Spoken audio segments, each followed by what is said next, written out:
Welcome back to Munro Live. So today we have the opportunity to look at a 2026 Tesla Model Y. Now, this is a refreshed version. Traditionally for an automotive company, they'll introduce a vehicle and they'll have their basic chassis structure. And they'll run that for a few years, maybe 3 years, and then they'll just change the details on the exterior styling. They'll keep all of the structure the same, and they'll run that for about 3 more years to try and get at least 6 to 7 years out of that vehicle. Then either they'll have some sort of a drastic change that may change the actual chassis, or they may go farther than that. But we saw with Tesla, when we looked at the 2020 Model Y to the 2023 Model Y, they actually kept the exact same exterior styling, but they changed the chassis and the structure. Now, that is something that for a traditional automotive company, you would not do. You would just change the decoration to try and excite people about trying to purchase a new vehicle. Tesla did that backwards for that version, but this, for 2026, is new exterior styling and also some other enhancements to the vehicle that we can talk to. Now, this vehicle was offered on loan to us today from Chris at Dirty Tesla, and he is here today with us to talk about his 2026 Model Y, and also we can make mention of some comparisons to his 2023 Model Y. Hello, how's Hi. it going? It's always a good day. Good. So, you own a couple of these. Yes. How many Teslas in total have you actually purchased? Oh my goodness, it's got to be around 6 or 7 at this point. Okay. Yeah. So that is not only a decision, but a commitment. So I'm going to pick on you a little bit about For that sure. decision as we go through. But this is your vehicle. This is a vehicle that you drive daily. So That's right. whereas I normally just look at the surface until I can actually tear down a vehicle, which I love being able to do that, but there's just so much time to be able to tear down every vehicle you'd like to look at. But for you, you have experience with actually using these features over a long period of time. What would you like to tell me that is different about this vehicle from your current Tesla? So from the old Model Y, the biggest difference you'll notice is if you drive it, and that is going to be the suspension, the smoothness of the suspension, and also the interior cabin noise is much improved. There's a lot more small changes on top of that, but those are the two main things you're going to notice right off the bat when you first drive it. So if you were a person who was an early adopter that was just excited about Tesla, you would buy the Tesla and you would kind of gloss over some of those maybe comfort features or some of the ride noise, and you would just be excited about having a Tesla. Now, I've said this to people that breaking up with a car brand is a lot like breaking up out of a bad relationship. You start to see all of the little issues that your friends have been telling you about that you just kind of ignored over the years. But, so you can actually say that though those issues existed in the past for this vehicle, you're starting to see those wash over, going away. So that is very, very good to know as someone who may be purchasing a vehicle and may be trying to make the commitment to live in and drive this vehicle for 3 to 4 years, that some of those road noise issues, those little annoyances are starting to be worked out. Big time. Now, when I look at the exterior styling, Tesla is very proud in their overall vehicle shape and the aerodynamics of their vehicle shape. Because of that, almost every Tesla sedan is roughly the same looking, especially if you look at it in profile or in silhouette. Now, when we looked at the Model 3, the refreshed Model 3, we did see some differences in the tail lights, in the headlights. Some of the breakup lines across the vehicle were different, even though the exterior shape was the same. So looking here, the first thing that I would make mention is the headlights and the front end. There's a drastic change within the corner. Again, overall profile, if you only look at it in silhouette, it's roughly the same. But in comparing this to the 2023 Model Y, which is behind us, you will definitely see a difference here. The styling in the lighting is drastically different.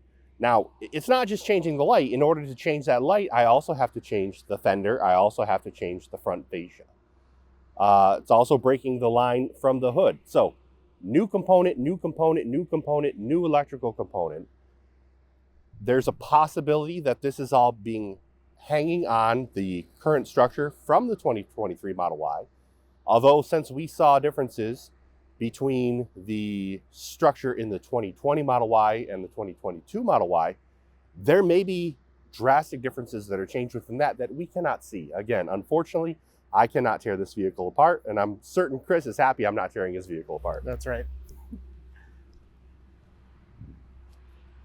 The styling from the side of the vehicle. I was looking at the breakup lines between the A-pillar, the front door, the rear door, and then the rear quarter of the rear door. Those breakup lines all look to be similar to the 2023 Model Y. But as we get to the rear, we see as the same from the Model 3, that rear tail light and the rear tail gate, all of this formation has changed from the previous version. So Chris, this is your vehicle. Would you like to show me what impresses you within the interior? Sure thing, yeah. So if we open up the interior here, it's much more refined. It's simpler, and again, a lot of the big things you're gonna notice are going to have to do with actually driving it versus just looking at it.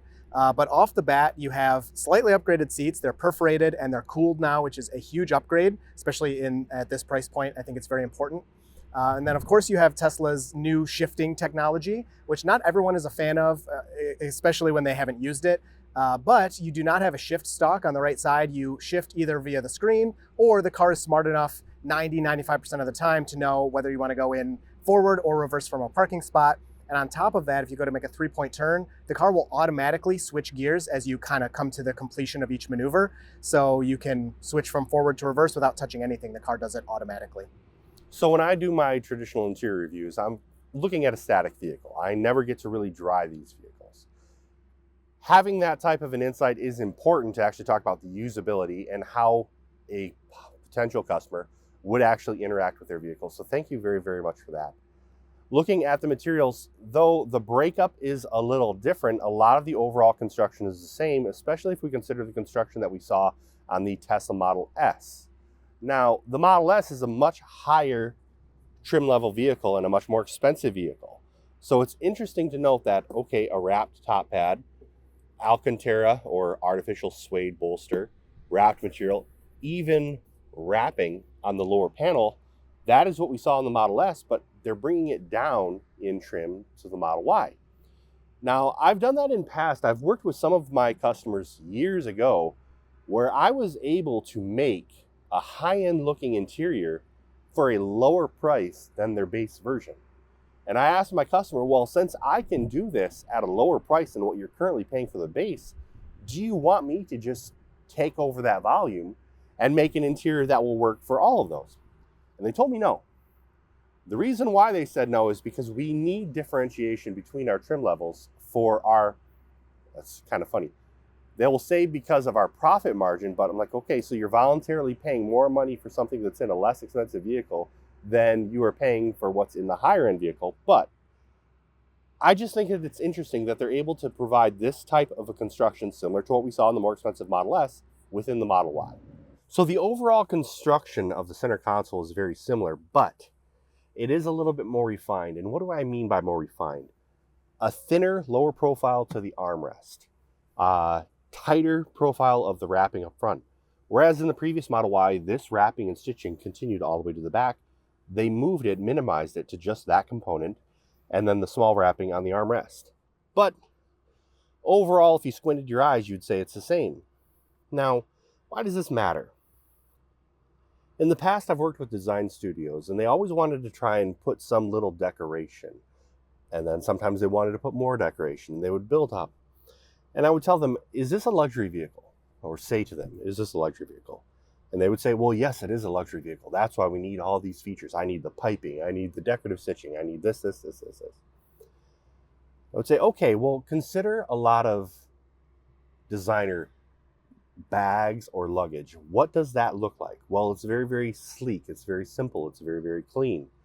Compared to some sort of a overly decorated, gaudy type feature that gives the impression of being high-end, but is not something that's really desirable to a high-end customer.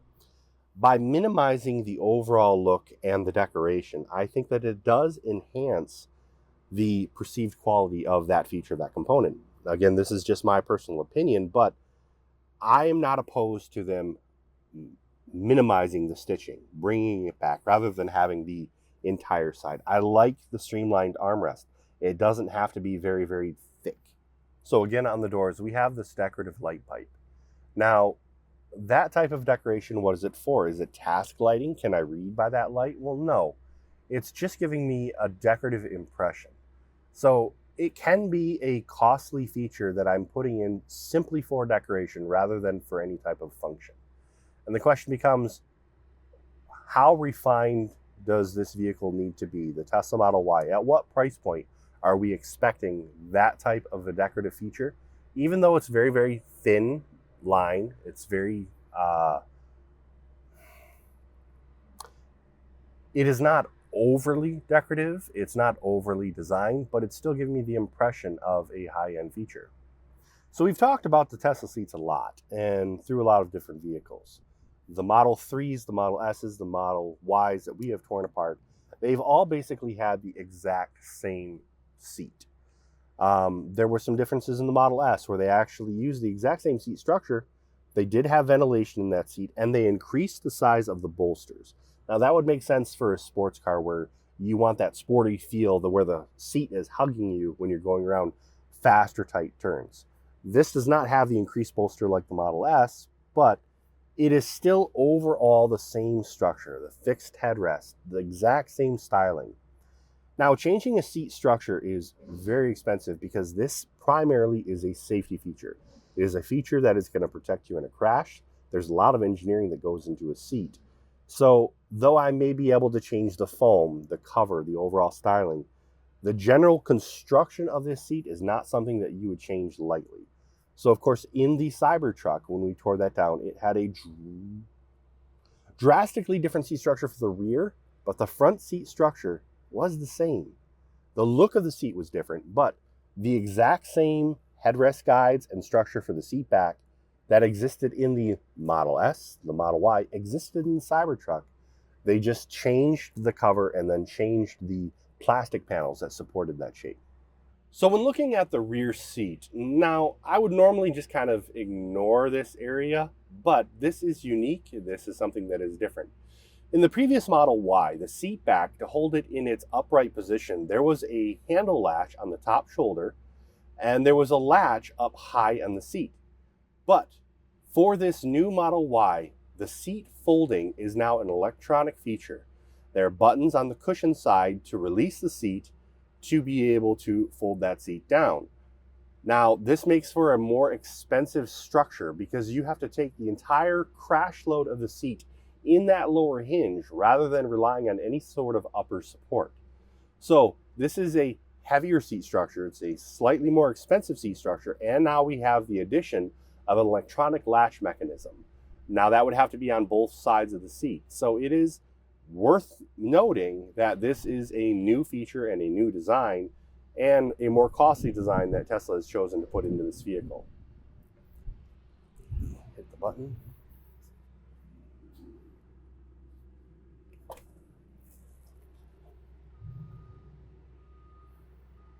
So of course the exterior styling on the 2026 Model Y has changed, but the interior is roughly the same. I don't even know where the button is. It's right in the middle. Yep, there you go. Okay. So, roughly the same, however, I see some aftermarket features. Chris, how have you made this your own? So I added a lot of protection here because now, especially with these, electronic folding seats, it's so much cargo space when you put those flat.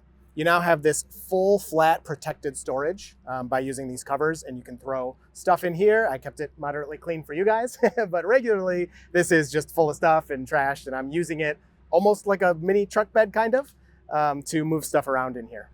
So we talked about the doors, on how they've taken some of the materials that they use in the Model S and kind of like downgraded them and put them into those features on this Model Y. They have the wrapped lower portion of the door, which I don't believe that they had before.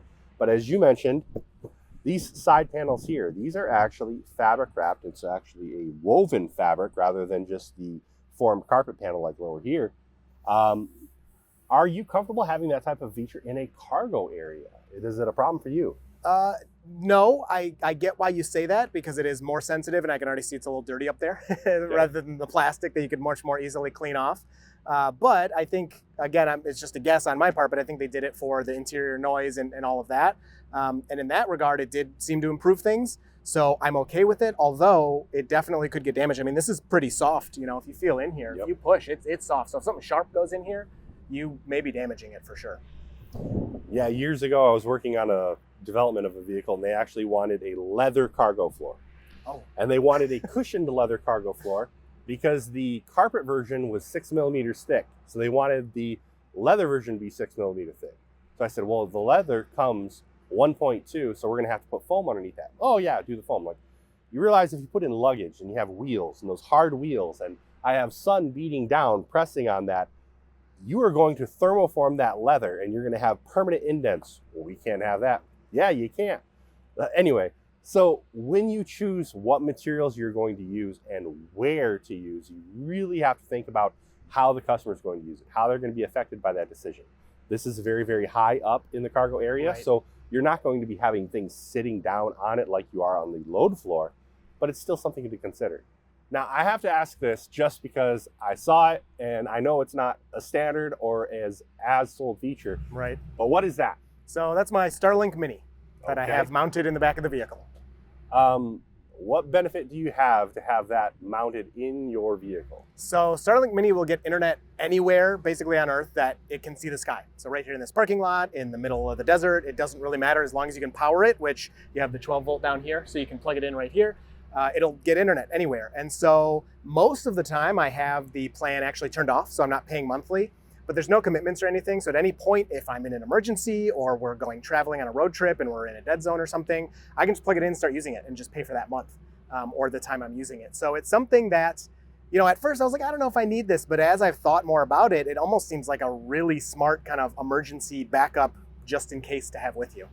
So emergency backup, when we've talked about, some of our different customers have done battery bank systems, other types of emergency charging systems. So emergency backup internet, depending on where you're at, people would argue, well, if you're too far away from anything to have internet, you're probably too far away from anything to be able to charge your car. That may or may not be true.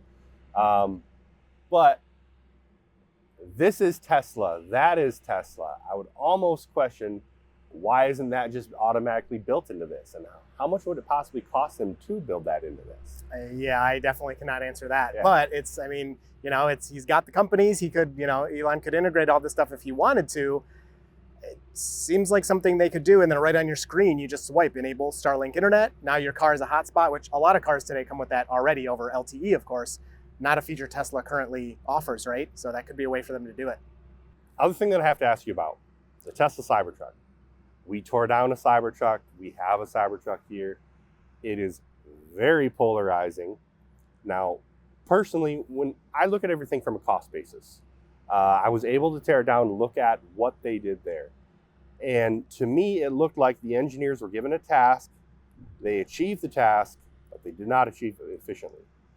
There were a lot of costs. I think they were almost trying to impress with something that was very, very different without really making practical and efficient.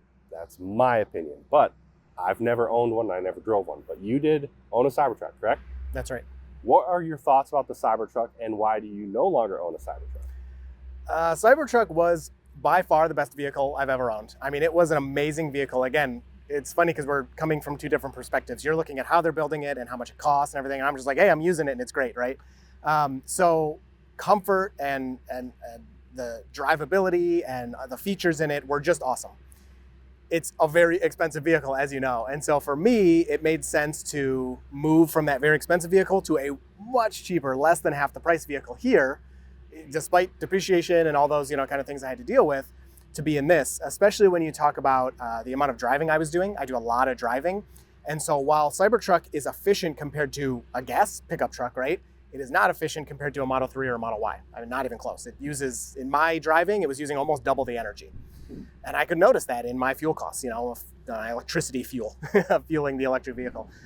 So there were, you know, a lot of reasons. The Cybertruck also, because I had one of the first ones, you know, Sandy got the first one in Michigan, I got the second one in Michigan. It had a lot of problems. And I took it in multiple times to get it fixed and fixed over and over again. And just the amount of time I was spending doing that, I was kind of like, I don't want to do this anymore, you know? So that was another factor in, you know, in my decision. On top of that, because I've been a Tesla fan and doing YouTube and everything, I had some credits from Tesla that I could apply towards this vehicle. So it's a big kind of complicated story, a lot of different smaller factors. Any one of them didn't push me over, but everything together kind of said, all right, I think this is the way I'm gonna go for now. If any of those one factors didn't exist, I'd probably still be in the Cybertruck because I really did love it. But everything considered, as of now, today, this is kind of the best for me. All right. So this is a curiosity question for me then. I have not driven the Cybertruck much, but I've driven it a little bit. Okay. The thing that I hated the most is backing into a parking space. Oh, why? The way the rear end behaves, even though it may be good for certain situations, it's not what I expected and what I could feel in the steering wheel as I was backing up. Okay. So in backing into a parking space, I felt like I was all over the place, and it was just uncomfortable for me. Now, I used to be a delivery driver, so I would literally back up 50-foot trailers and things like that. And I know how that trailer is going to behave, moving in reverse, what the axle is going to do. I could not anticipate on the Cybertruck, and the few times that I drove it and had to back it up, what it was going to do. So for me, it was a pet peeve just because of what I know and what I experienced. But for you? Oh, it was actually, that was the way I had to park almost always. So when I first bought it, it was pulling in, I just couldn't do. I would always be crooked in the spot or on the line or something. And so I was always backing it in. And then once they finally released a software update for the auto park, so it could park itself, I was using that pretty much everywhere. But I did adapt very quickly to backing in. I know what you're talking about, and especially when you don't drive it regularly. But I think like most cars, if they have a weird little quirk or something, you kind of, if it's your daily driver. So that's one thing that I fight when we have all these new vehicles that we come in. For the most part, I'm looking at media vehicles. I can't tear them apart, and I cannot drive them much. But there are certain things that you just expect. So I always give the explanation, you went to the airport and now you're picking up a rental car. You're not going to sit there and read the manual to figure out how the wipers work. Yes. You're not going to try and do all that stuff. It just needs to be intuitive. There's a big criticism to Tesla on their controls, on their wipers, on their shifters. Are they as intuitive as they can be? You've had multiple, so you've gotten used to that. Of course. What would you say is the time of the learning curve to be able to switch over? I think it's real quick. The hardest thing I think for people is things that you don't do often. Again, like the wipers, like you mentioned. You could drive a month without using them, right? And then it starts raining like crazy. You go, uh-oh, what do I got to do? And if it's slightly different, you're in the middle of driving. It can, be hard. And it's funny because I borrowed the F-150 from you guys to try out the Super Cruise or Blue Cruise from Ford. And I thought it had lane changing at that time. So I took it out there and I'm like, all right, it's going to change lanes. And it just starts drifting all the way off the road. No chimes, it turned off the whole driver assist. And I had no idea that it was doing that. And it's the same thing. It's just because I'm not used to it. It's not my daily driver. Anyone who owns the Ford would have known exactly what was going on. But you're totally right in that these manufacturers need to keep everything simple enough so that, yes, if you rent a car, that's a great way to think about it. You're able to hop in and just kind of do everything. So there's some of that in here for sure. But if you buy it and are driving it daily, I think after 50 miles, you're going to have 90% of it down. I love driving. I drive an awful lot, but I love driving. I don't even know how to turn the cruise control on in my car. And I've owned it for almost 2 years. I have no idea because I never use it. All right, Chris, thank you very, very much for letting me look at your vehicle, letting us have a review. Now, of course, people know about Munro Live and you are on Munro Live, but what is your YouTube channel? Dirty Tesla. Okay. And how long have you had that? About 6, 7 years now, right around there. Okay. I think it's kind of an apt name. Thank you very, very much. Thank you. So, thank you very, very much for watching Munro Live, and have a wonderful day.